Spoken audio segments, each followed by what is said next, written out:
The key my father threw hit my cheek hard enough to draw blood, but it was his words that left the deeper wound. "Take your garbage and get out. You're not my daughter anymore. Real adults don't mooch off their parents." Behind him, my stepmother Patricia filmed everything, while my stepsister Sage live-streamed it to her followers, calling me a parasite. I stood there surrounded by trash bags full of my life scattered across the lawn, and that's when I remembered the envelope Grandpa had left me 8 years ago. The one that said, "Don't open this unless things get really bad." Things had just gotten that bad. My name is Harper Vance, and I'm 26 years old.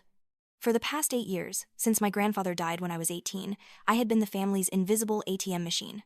I worked brutal hours at the steel mill in Gary, Indiana, paid most of the bills, funded my stepbrother's failed business ventures, and bankrolled my stepsister's influencer dreams. I did it all because I thought that's what family meant. I thought if I sacrificed enough, they would finally see my worth. I was completely wrong. It started the year Grandpa Vance died. He had raised me after my mom passed when I was 15, and my dad Braxton had always been distant. Grandpa was the one who saw my potential, who encouraged my dream of becoming a metal artist, who understood that welding could be art, not just industrial labor. When he died, something in our family broke that never healed. 6 months after the funeral, Dad married Patricia, a woman with expensive tastes and 2 adult children. Sage was 24, obsessed with becoming a social media influencer. Caleb was 28 and cycled through business ideas like most people change clothes.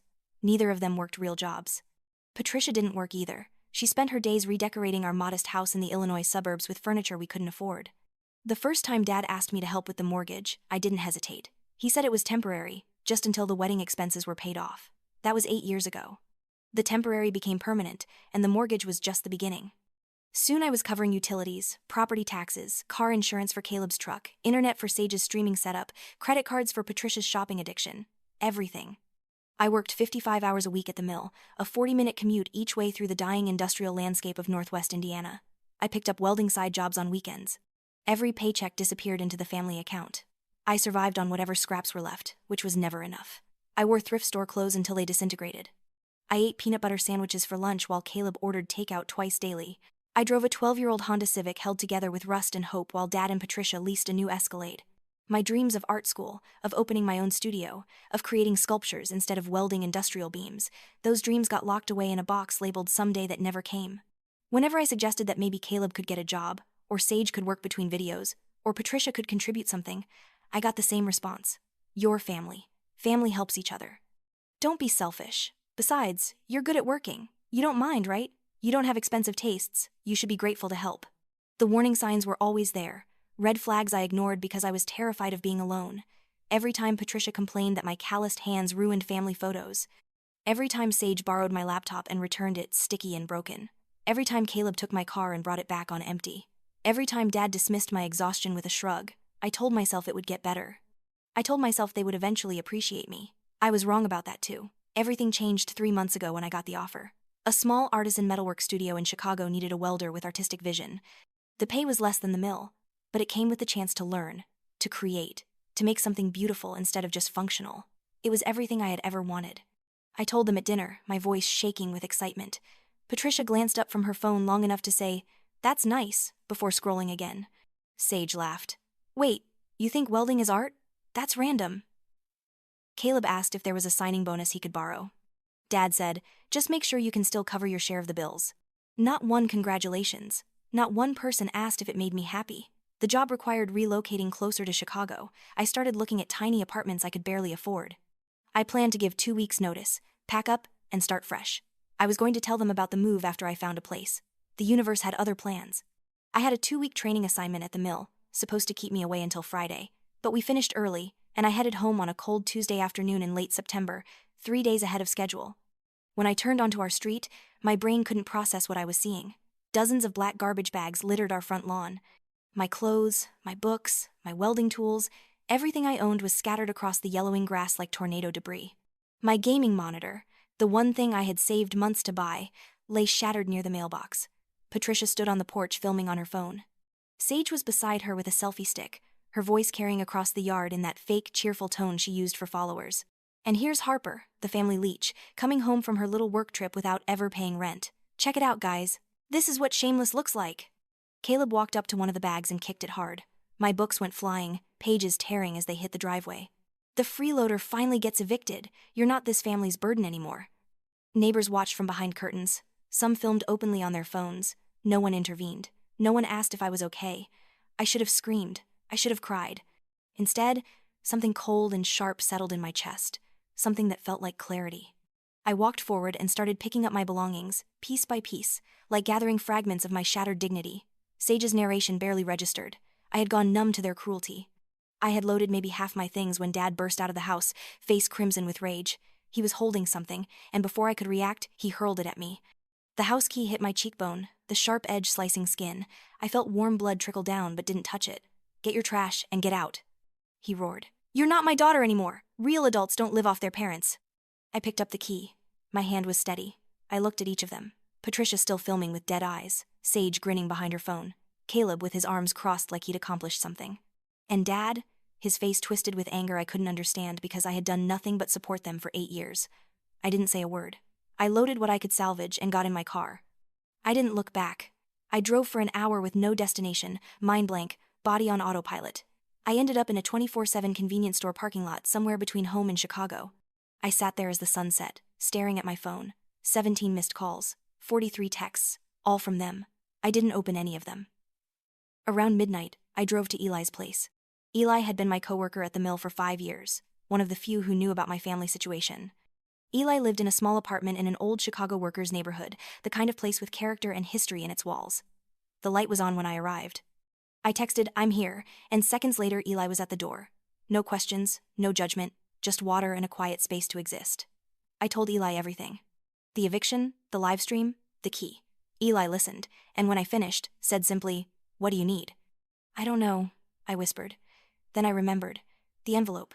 When Grandpa Vance died, he left me a letter with specific instructions. "Don't open this unless things get really bad, Harper girl." I had carried it for 8 years in the bottom of my backpack, never finding a situation bad enough. Until now. I retrieved it from my car and brought it to Eli's kitchen table. My hands shook as I broke the seal. Inside was a handwritten letter, notarized documents, and a business card for Arthur Sterling, attorney at law. The letter was in Grandpa's shaky but determined handwriting. "My dearest Harper, if you're reading this, they've done what I feared. Braxton has forgotten everything I taught him about family, about loyalty, about valuing a person's heart over their bank account.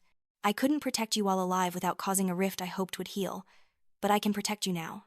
I've transferred ownership of certain assets into your name.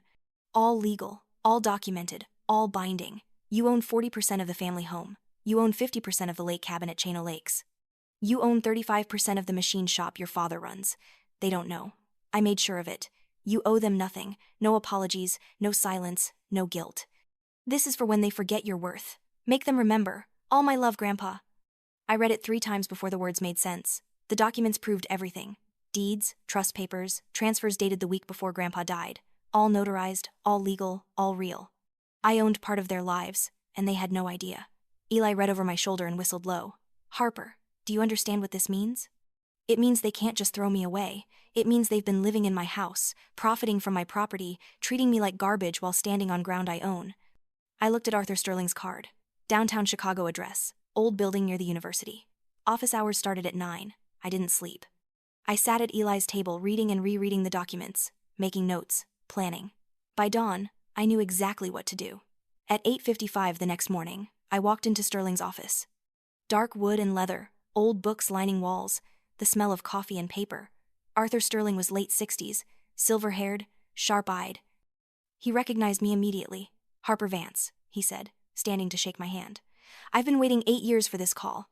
I was starting to hope I'd never get it." "Things got bad," I said. "Tell me everything." I did. I showed him photos of my belongings on the lawn. I played the video of Sage's live stream, calling me a parasite while Caleb destroyed my things. I showed him the cut from the key. I told him about 8 years of financial abuse, of being bled dry while they lived in comfort. Sterling's expression darkened with each detail. When I finished, he leaned back and steepled his fingers. "They can't evict you from property you partially own. They can't sell assets without your consent. They can't refinance, can't take loans against them without you. And if they've been collecting rent from the lake cabin or income from the machine shop without giving you your share, they're in serious legal trouble." "I want to move forward," I said. My voice didn't waver. "With everything." "Understood. First, we send formal notice to their attorney if they have one, informing them of your ownership stake. We request full financial records for all 3 properties, including any income generated. We file a restraining order if they contact you directly. All communication goes through me." What if they don't have an attorney? Sterling smiled, but it wasn't kind. Then they'll need one very quickly. The war began that afternoon. Sterling sent certified letters to the house, the Lake Cabin Management Company, and the machine shop. The message was clear: Harper Vance is a legal co-owner. Any attempts to exclude her, sell her share, or profit without proper compensation will result in immediate legal action.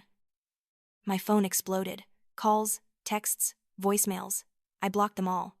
Everything forwarded to Sterling's office unopened. Sage texted, "Oh my God, Harper, I'm so sorry. The live stream was just for engagement. You know how algorithms work. Not personal." I didn't respond. Caleb messaged, "You're overreacting. It's not that serious. Come back so we can talk like adults." Forwarded to Sterling. Patricia sent rambling texts about family forgiveness. Forwarded to Sterling. Dad's message was short. "We need you to sign some papers. No drama, just paperwork." I sent nothing back. Sterling handled it all. Within 24 hours, he issued formal notice that all communication must go through his office. I turned off notifications and finally slept. A week later, Sterling called me in with news that made my blood run cold with vindication. They've been renting the lake cabin every summer for 3 years. Peak season rates, fully booked June through August. They've made roughly $35,000 in rental income. Your 50% share means they owe you $17,500. And that's just the cabin. What about the machine shop? More complicated. Your father took out a business loan 2 years ago, used the shop as collateral, but he didn't have full ownership to do that legally. The bank will have very uncomfortable questions when they find out. I sat there absorbing it. They had been profiting from my property for years, living off assets partially mine, treating me like I was worthless. The betrayal was so complete I almost laughed. What's next? We demand full restitution, transparent accounting, and formal profit sharing moving forward. If they refuse, we go to court. Do it. Sterling sent the demand letter that afternoon. Their response came within 48 hours. Their lawyer, Douglas Kern, sent a settlement offer. It was insulting. They would transfer full ownership of the lake cabin to me in exchange for waiving all claims to past rental income and future machine shop profits. The cabin was worth maybe $30,000 at most. They owed me far more. Sterling rejected it immediately. They're testing you, seeing if you'll take the easy way out. Don't. I won't. I met with Sterling and laid out my terms. Formal payment plan for all back rent and income owed. Third-party property management for future cabin rentals. Written acknowledgement signed by all four admitting to financial misrepresentation. I wanted it in writing, legally binding, impossible to deny. I want them to own what they did, I told Sterling. We'll make it happen. While negotiations dragged, my family unraveled publicly in ways I could only watch from distance. Sage's follower count dropped 5,000 in 1 week. Someone, an old high school friend who recognized me in the live stream, started commenting on all Sage's posts with screenshots of my belongings on the lawn, with receipts showing how much money I had given the family. The narrative Sage tried to build, struggling family versus ungrateful daughter, crumbled under evidence. Sponsors dropped her. A local boutique pulled their partnership. A skincare company publicly stated they didn't align with creators promoting family cruelty. Sage deleted the eviction video, but the internet never forgets. Someone downloaded it, reposted it, and it spread farther than her original audience. Braxton's machine shop started suffering too. A longtime client saw the viral video and canceled a $15,000 order. Then the bank holding the business loan started asking questions. When they reviewed ownership documents and discovered Grandpa's trust, red flags went up. How had Braxton taken a loan using collateral he didn't fully own? Why weren't all owners informed? The loan was frozen pending investigation. The shop's credit line suspended. Dad couldn't make payroll. Patricia stopped texting. Caleb sent one furious email. "You're destroying this family over money. Mom can't afford medication. Dad's business is dying. Sage lost everything she built. For what? Your pride?" Sterling forwarded it without comment. I didn't respond. The silence from them was telling. They were drowning, and the hand they'd pushed away was the only one that could pull them up. 6 weeks after I left, Sterling called with an update that made my heart race. They've agreed to everything. Payment plan, third-party oversight, written acknowledgement. They're signing today. All 4 of them? All 4. The documents arrived the next morning. I read them 3 times, checking every clause, every signature. There it was in black and white. Patricia Vance, Braxton Vance, Sage Morrison, and Caleb Morrison acknowledged receiving rental income from property partially owned by Harper Vance, without proper profit distribution, and agreed to restitution and future transparency. Their signatures looked shaky, defeated. At the bottom of the final page, I added my signature, and below it a sentence I'd been thinking about for weeks. The truth isn't betrayal. It's what happens when the performance ends. I signed, dated it, and sent it back. 2 days later, I moved into my own apartment in Chicago. Small, a fifth-floor walk-up in a neighborhood more industrial than trendy, but mine. I paid rent with my own money I didn't have to share or justify. No one filmed me unpacking. No one demanded explanations. The silence was profound. The first restitution payment arrived a week later. A check for $2,000, first installment of the $17,500 they owed from the cabin alone. Clipped to it was a handwritten note in Patricia's shaky cursive. "We hope we can move past this and be a family again. Love, Mom." I stared at it, not because it moved me, but because it didn't. No apology, no acknowledgement of what they'd done, only what they wanted from me now. They didn't want reconciliation. They wanted me to forget, to forgive, to go back to being useful. I put the check in my desk drawer and didn't respond. That evening, unpacking the last box, I found an old external hard drive. I plugged it in. Folders appeared. College papers, photos, bills, and one labeled Grandpa Vance. I clicked it. Inside was a single audio file dated the week before he died. Just my name. "Harper." I pressed play. Grandpa's voice filled my apartment, warm and familiar, like he was beside me. "Hey there, Harper girl. If you're hearing this, I'm guessing I'm gone. But I want you to remember something. You're going to be okay, even if they never say sorry. Some people only value you when they can use you. And when you stop letting them, they'll call it betrayal. Let them. You just keep being you." His voice cracked slightly. "You've got something special, kid. That fire, that creativity, that stubborn insistence on making beautiful things in a world telling you to be practical. Don't let them snuff that out. Don't let anyone make you smaller so they can feel bigger. You're worth more than they'll ever understand. One day, you'll build something so beautiful, so entirely yours. You'll look back on this pain and realize it was just the hammer strike that shaped you."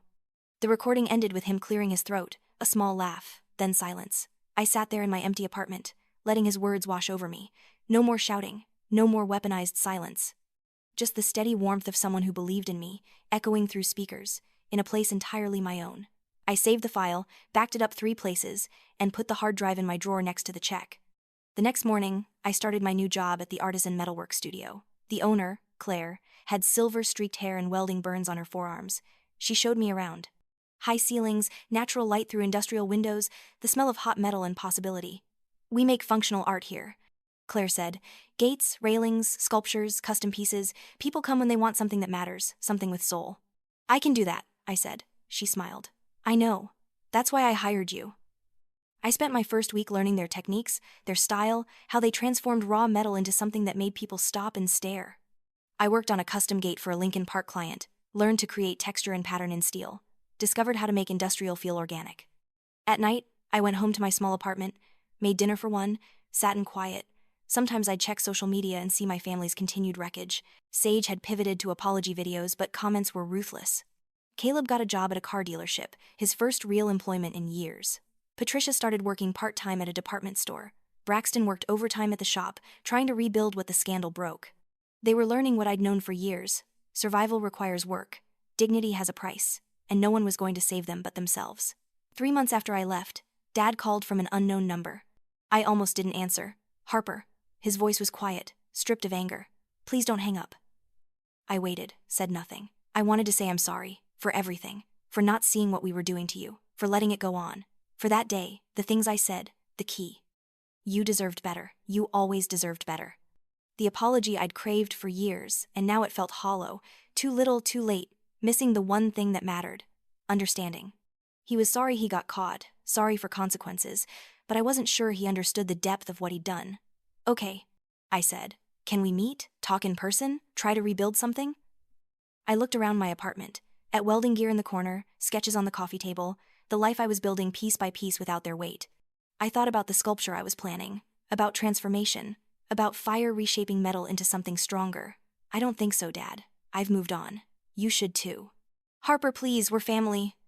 Family doesn't treat people the way you treated me. Family doesn't use love as leverage. Family doesn't throw people away when they stop being convenient. What we had wasn't family. It was a transaction I finally stopped paying into. "Can we at least try?" "No. I hope you figure things out. I hope you all do, but I can't be part of it. Take care of yourself." I hung up and blocked the number. My therapist, Dr. Kim, had warned this would happen, that they'd realize what they lost and come looking for absolution I didn't owe them. She reminded me I wasn't required to forgive, wasn't obligated to give them another chance to hurt me. Some bridges, once burned, should stay ash. That night, I made my final social media post about the situation. I'd been mostly silent, letting evidence speak. but I wanted to close this chapter on my terms. I posted a photo of my hands in welding gloves holding raw steel. The caption was simple: "The truth isn't betrayal, it's what happens when the performance ends." Some people only see your value when they can extract it. The day you stop letting them is the day you start building something real. To everyone who helped me see I was worth more than I believed, thank you. To those who taught me that lesson the hard way, the debt is paid in full. Responses were overwhelming. Strangers who followed the story, people in similar situations, former classmates who remembered who I was before I disappeared into the family ATM role. They said I was brave. They said they were proud. They said my story helped them set their own boundaries, but the comment that mattered most was from Eli. "Proud of you, Harper. Grandpa would be too." Winter came to Chicago with bone-aching cold that made my welding torch feel like the only warm thing in the world. I threw myself into work, into creating, into building the life Grandpa hoped I'd have. The studio thrived. Claire started giving me complex projects, custom pieces requiring not just skill but vision. I created a sculpture for an Evanston park, a piece about resilience, about things that bend but don't break. I welded a gate for a community garden, incorporating tools and broken pieces, transforming discarded objects into something beautiful and functional. Each piece felt like reclaiming something, like taking scrap metal from my old life and forging it into art. I heard through acquaintances the family finally sold the lake cabin. The market wasn't great, and they took a loss, but my 50% gave me enough for a down payment on a small workshop space. Just a garage in an industrial area near Goose Island, but it had good light, high ceilings, enough room for equipment I was slowly acquiring. My own space, my own tools, my own dreams, finally given room to breathe. One Saturday in February, I was in my workshop on a personal project when I found the last piece of Grandpa's legacy. Organizing old boxes from the move, I discovered a small locked metal box I didn't remember packing. The key was taped to the bottom. Inside was a collection of my childhood drawings, sketches from when I was 10, 11, 12, designs for gates and railings, imaginative metalwork, a child's dream of making beautiful things. Underneath was a note in Grandpa's handwriting. "Harper, I kept these because even when you were small, you saw the world differently. You saw metal not as industrial and cold, but as something with potential for beauty. Never lose that vision. Never let practical people convince you beauty doesn't matter. The world needs people who can transform hard things into art. It always has. Be one of them. All my love, always. Grandpa." I sat on the cold concrete floor surrounded by tools of my trade, holding drawings from 20 years ago, and finally let myself cry. Not for what I'd lost, not for the family that failed me, but for the journey it took to get here. For the girl who buried her dreams to make others comfortable. For the woman who finally learned her worth wasn't measured by what she could give, but by what she refused to accept. I framed one of those childhood drawings and hung it in my workshop. A reminder of who I'd always been, underneath the weight of other people's expectations. Spring arrived slowly the way it always does in Chicago. Ice melted. Trees budded. The city transformed from gray to green. I got a commission for a large installation, a sculpture for a corporate building downtown. The biggest project I'd ever undertaken, paying more than 6 months at the steel mill. I was in my workshop late one evening finishing final welds when my phone buzzed. An email from Sterling.